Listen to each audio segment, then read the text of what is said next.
that person was probably a very, very good pilot. A small aircraft crashes in El Cajon, leaving multiple people without power. We have live updates. God has a plan, and he took his angel. We hear from the family of a 13-year-old killed in a crash in Escondido. Freedom is not free. Freedom is written in blood, and I wear that medal for all the people who didn't come back. A Medal of Honor recipient shares his experience on an honor flight. Plus, today's deadline for down payment assistance. It's 6 a.m. Monday, April 29th, and you're up with CBS 8.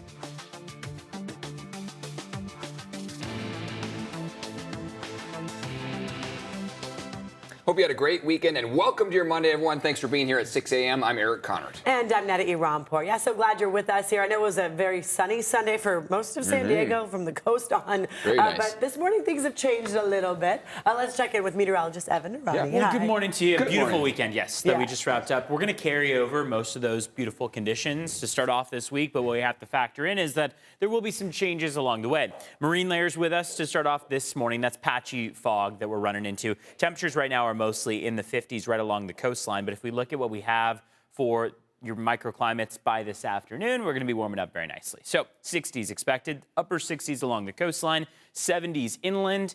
For the mountains, we're looking at a high of 72 and deserts 93. Coming up, we'll talk about what to expect over the course of the week. We'll be bringing in those Santa Anas once again. So details coming up. Thank you very much. And now this morning, investigators tried to figure out what caused this, a small plane to go down in El Cajon. Yeah, it happened yesterday afternoon near Lilly Avenue and Clark Drive. CBS 8's Regina Yarita live at the scene now with the latest developments from overnight here. Regina. Yeah, guys, and you can still see that plane crash 11 hours after it landed here in the middle of this neighborhood here in El Cajon. As we're getting more daylight here, you can really see the destruction of this aircraft. Part of this plane just laying here on Lilly Avenue and Clark Drive. You can see a tire at one point, even the wing. There's several parts here near this police vehicle. Now, this all happened yesterday, and when it knocked over several power lines, it left more than 1,000 people without power. Now, according to SDG&E's map on their website, power has since been restored for the people living in this area. As far as the pilot flying this small plane, they were the only ones on board. That's according to officials. Fire crews say they were taken to the hospital at Sharp Memorial. There's been no update yet on their injuries or condition, and officials have not released their name. Now, we did talk to another pilot who says he heard the distress call just moments before that plane went down. He says the pilot reported a drop in oil pressure, which caused the engine to fail. Take a listen. From the time I heard his first calls of a problem to the time he was on the ground was probably under 2 minutes. So to figure out all of those certain challenges in under 2 minutes and be able to walk out alive is not only a little bit rare sometimes, but it's really a testament to the fact that that person was probably a very, very good pilot. And so back out here, I just want you guys to check out how close it came to these houses, but it did not go through any of them, but definitely a few feet away from this corner house, and of course landed right outside of that second house. Definitely a very scary situation for neighbors who are out here, who are still seeing this scene. Of course, those who are waking up this morning still seeing that scene 11 hours after it landed here. Now, again, the FAA is still investigating this crash. We'll get you guys more details once we have them. For now, Eric and Netta, I'll send things back to you guys. Regina, thank you. This morning we are hearing from the mother of a 13-year-old boy killed in a crash in Escondido. He was a straight A student, brilliant. He has goals to be an MLB player, and his second goal was to sign up for the Sheriff Academy. The teen has been identified by his family as Rodrigo Tapia Jr. Police say he was in a car with his older sister and her boyfriend, who was allegedly driving drunk Saturday night after a quinceañera. Police say that driver blew through a red light and crashed with a truck at the intersection of North Broadway and Country Club Lane. Right now, I'm not upset, you know. I'm hurt.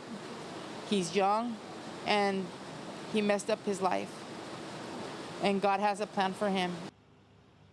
The victim's older sister is in stable condition and expected to survive. The other driver in the truck is also expected to survive. The accused underage drunk driver has been identified as 20-year-old Alexander Oroz. He's expected in court on Wednesday. Also in Escondido, right now, the search is on for the person who killed one man and injured another. Police say they found 2 injured people on North Ivy Street near Lincoln Elementary School around 9 p.m. on Saturday. Officers took both to the hospital. One of them died. Police say the other victim is now in stable condition. Police say witnesses saw a large group of men fighting in the street before officers arrived. Detectives believe this is a gang-related incident. Today, San Diego City Council members will vote on appointing the next police chief. Mayor Todd Gloria picked Assistant Chief Scott Wall to replace Chief David Nislight, who is retiring in June. If approved, Wall says he will address the department's high turnover rate. He says his #1 priority, establishing trust. If confirmed, he will start the job June 7th. New this morning, crews are trying to figure out what started a fire in Hillcrest. Take a look here. It happened just before 11 last night in the 3600 block of 5th Avenue. You see all that smoke through those windows there. This is a busy area with several businesses. A lot of units responded from the fire department, as you see, many engines. They cleared the scene about 3 hours later. We are working right now to find out if anybody was hurt in the fire. In a few hours from now, officials will provide an update on the Oceanside Pier fire. So this morning, the city has now lifted the water closure for the beaches from Surfrider Way to Tyson Street. A water closure, though, still in effect about 500 yards around the pier. So they want you to still not surf right there where a lot of people used to go. Investigators are still trying to figure out what caused the fire at that old Ruby's Diner at the end of the pier. Many are at a loss to see the pier in this condition. It's literally a skeleton of what it used to be. I actually was brought to tears. We do have some good news, though, to report. About 90% of the pier was saved. That's pretty incredible. City engineers say preliminary assessments show the pier's base poles are in good condition and stable. And a heads up here, today is the final day to apply for the state's Dream for All program. Now, this is a taxpayer-funded down payment assistance program that could allow prospective home buyers borrow 20% down to buy their first home. CBS 8's Alex Lai joining us live in studio now to explain what people need to know before the deadline. A lot of details in this, Alex. Yes, so people have until 5 p.m. tonight to apply to this program. And this year it's a lottery system, so if you apply today, you don't have any less of a chance of getting selected. About 2,000 prospective homebuyers will get to borrow a 20% down payment from the state to buy their first home. Now, to qualify, you must be a first-time homebuyer. You must meet income requirements and be a first-generation homebuyer. That means at least one of the borrower's parents could not have owned a home, and both borrowers could have never owned a home before. As far as the income requirements here in San Diego County, it's a maximum annual income of $185,000 per family and a minimum credit score of 660. So if you meet these requirements, there's a few steps before you can be entered into the lottery system. You need to be pre-approved by a state-approved lender. In order to do that, you need to send the letter at least 1 month of pay stubs, 2 years of W-2s, 2 years of tax returns, 2 months of bank statements, and a copy of your ID. The Dream for All webpage has a link to chat with an approved lender to make sure the program is a good fit and also to get that pre-approval letter. Then once you get that letter from the lender, you need to take an online class on the state's Dream for All website. From there, you will get a certificate to send to the lender. They'll send you a form to upload to the application, and you will be entered in the lottery.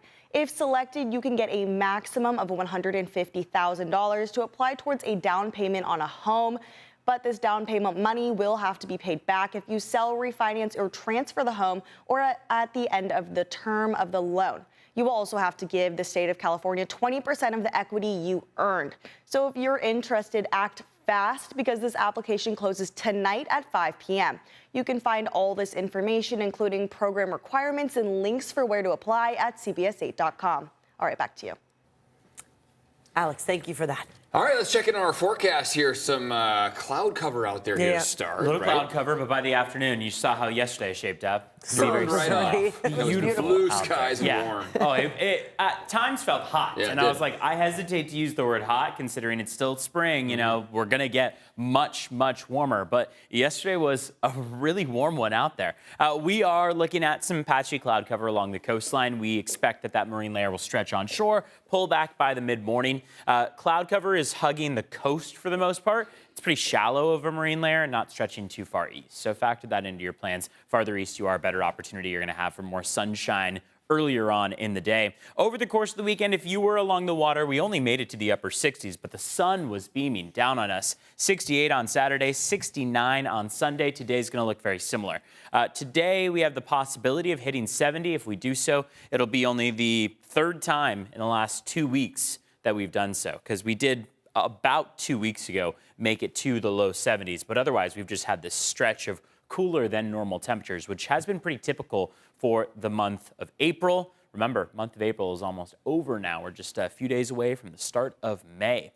Julian is going to still be looking at some decent wind gusts. We've seen a wind advisory expire. That was in effect last week. 20 to 30 mile per hour gusts possible today at times when we have several troughs of low pressure passing by pretty well up to the north of us. We don't have any wet weather on the way for us, but we will get some decent wind gusts. So we'll factor that in to this upcoming week. It's a dry week. It's a very comfortable week, but it'll be breezy at times. Stepping out the door, 51 in Del Mar, 47 in Poway, and 50 in Alpine. Let's check in on your roads. 6:11 on the clock right now. So far, it's quiet out there. Seeing some congestion on the northbound 5 where it meets the 54. Mid-span Coronado Bridge slowing down just a bit, but besides that, it's a very quiet start to our Monday morning commute. Checking in on border wait times as you kick off the morning too. San Ysidro Port of Entry is going to take you about 90 minutes to get across, an hour and a half in total. Otay Mesa Port of Entry, you're looking at just a slightly faster commute, about an hour 25 out there. Ned and Eric, over to you. Thank you so much, Evan. And still ahead here, ceasefire talks continue today as protesters urge Israel to make a deal. Plus, deadly tornadoes leave a path of destruction in several states. And a warning about HIV cases linked to vampire facials.